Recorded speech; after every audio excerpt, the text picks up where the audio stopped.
Words are not the only means of communication. Gestures also communicate. Some gestures are used in modern culture that differ from culture to culture.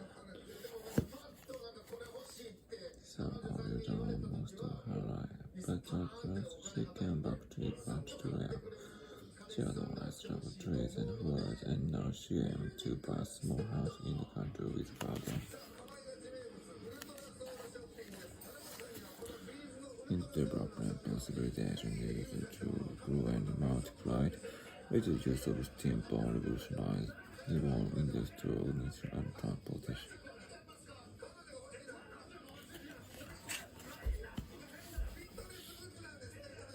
The motive the voyages of Christopher Columbus in 1492 and on John Cabot in 1497 were to find a shorter route. However, the journeys across the Atlantic Ocean brought the advanced knowledge of the American continents, not species. The discoveries affected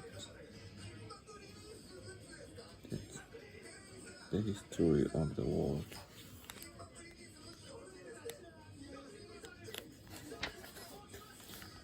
Japan has a problem. Japanese girls don't want to marry Japanese women anywhere.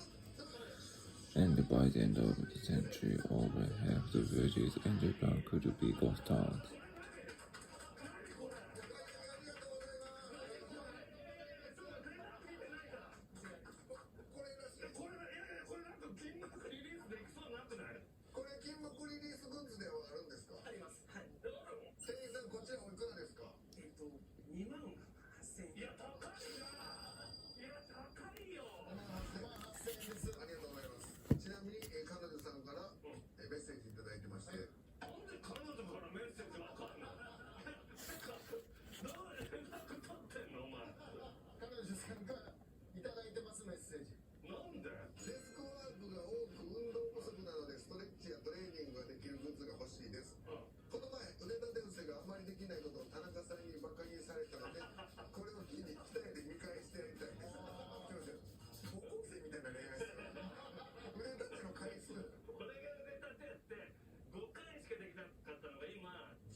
According to official statistics, 600,000 Japanese visited Britain last year at the rate.